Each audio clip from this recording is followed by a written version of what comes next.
The Six Epochs from Raymond Kurzweil's The Singularity is Near. Evolution is a process of creating patterns of increasing order. I believe that it's the evolution of patterns that constitutes the ultimate story of our world. Evolution works through indirection. Each stage or epoch uses the information processing methods of the previous epoch to create the next. I conceptualize the history of evolution, both biological and technological, as occurring in six epochs. As we will discuss, the singularity will begin with Epoch 5 and will spread from Earth to the rest of the universe in Epoch 6. Epoch 1. Physics and Chemistry. We can trace our origins to a state that represents information in its basic structures, patterns of matter and energy. Recent theories of quantum gravity hold that time and space are broken down into discrete quanta, essentially fragments of information. There is controversy as to whether matter and energy are ultimately digital or analog in nature, but regardless of the resolution of this issue, we do know that atomic structures store and represent discrete information. A few 100,000 years after the Big Bang, atoms began to form, as electrons became trapped in orbits around nuclei consisting of protons and neutrons. The electrical structure of atoms made them sticky. Chemistry was born a few million years later as atoms came together to create relatively stable structures called molecules. Of all the elements, carbon proved to be the most versatile. It's able to form bonds in 4 directions, versus 1 to 3 for most other elements, giving rise to complicated, information-rich, 3-dimensional structures. The rules of our universe and the balance of the physical constants that govern the interaction of basic forces are so exquisitely, delicately, and exactly appropriate for the codification and evolution of information, resulting in increasing complexity that one wonders how such an extraordinarily unlikely situation came about. Where some see a divine hand, others see our own hands, namely, the anthropic principle, which holds that only in a universe that allowed our own evolution would we be here to ask such questions. Recent theories of physics concerning multiple universes speculate that new universes are created on a regular basis, each with its own unique rules, but that most of these either die out quickly or else continue without the evolution of any interesting patterns, such as Earth-based biology has created, because their rules do not support the evolution of increasingly complex forms. It's hard to imagine how we could test these theories of evolution applied to early cosmology, but it's clear that the physical laws of our universe are precisely that they need to be to allow for the evolution of increasing levels of order and complexity. Epoch 2. Biology and DNA. In the second epoch, starting several billion years ago, carbon-based compounds, more and more intricate until complex aggregations of molecules, formed self-replicating mechanisms, and life originated. Ultimately, biological systems evolved a precise digital mechanism, DNA, to store information describing the larger society of molecules. This molecule and its supporting machinery of codons and ribosomes enabled a record to be kept of the evolutionary experiment of this second epoch. Epoch 3. Brains.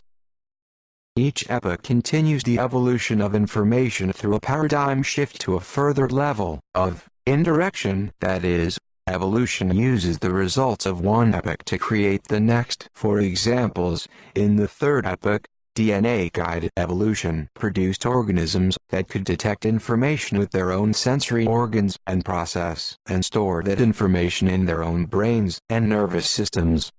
These were made possible by second epoch mechanisms, DNA and epigenetic information of proteins and RNA fragments that control gene expression, which, indirectly, enabled and defined third epoch information processing mechanisms, the brains and nervous systems of organisms.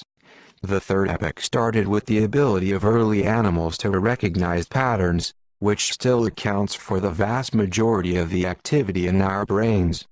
Ultimately, Our own species evolved the ability to create abstract mental models of the world experience and to contemplate the rational implications of these models. We have the ability to redesign the world in our own minds and to push these ideas into action. Epoch 4. Technology.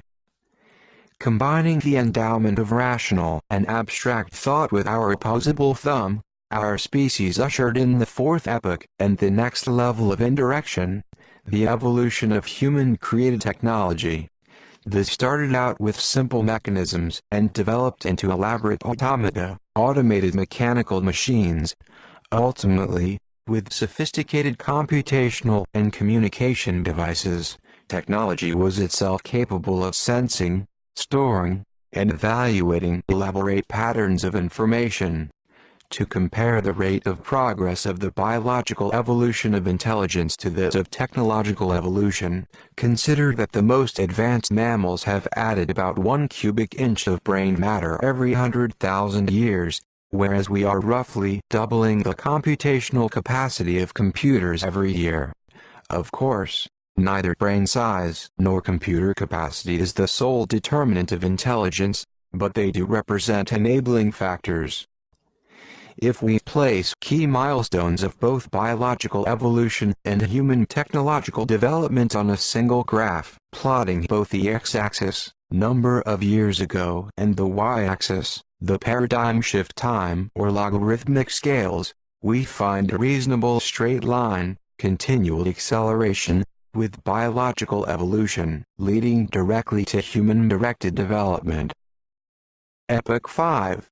The merger of technology with human intelligence. Looking ahead several decades, the singularity will begin with the fifth epoch. It will result from the merger of the vast knowledge embedded in our own brains with the vastly greater capacity, speed, and knowledge-sharing ability of our technology. The fifth epoch will enable our human-machine civilization to transcend the human brain's limitations of a mere 100 trillion extremely slow connections. The singularity will allow us to overcome age-old human problems and vastly amplify human creativity. We will preserve and enhance the intelligence that evolution has bestowed on us while overcoming the profound limitations of biological evolution. But the singularity will also amplify the ability to act on our destructive inclinations, so its full story has not yet been written. Epoch 6. The universe wakes up. In the aftermath of the singularity, intelligence, derived from its biological origins in human brains and its technological origins in human ingenuity, will begin to saturate the matter and energy in its midst. It will achieve this by reorganizing matter and energy to provide an optimal level of computation to spread out from its origin on Earth. We currently understand the speed of light as a bounding factor on the transfer of information. Circumventing this limit has to be regarded as highly speculative, but there are hints that this constraint may be able to supersede it. If there are even subtle deviations, we will ultimately harness this superluminal ability. Whether our civilization infuses the rest of the universe with its creativity and intelligence quickly or slowly depends on its immutability. In any event, the dumb matter and mechanisms of the universe will be transformed into exquisitely sublime forms of intelligence, which will constitute the sixth epoch in the evolution of patterns of information. This is the ultimate destiny of the singularity and of the universe.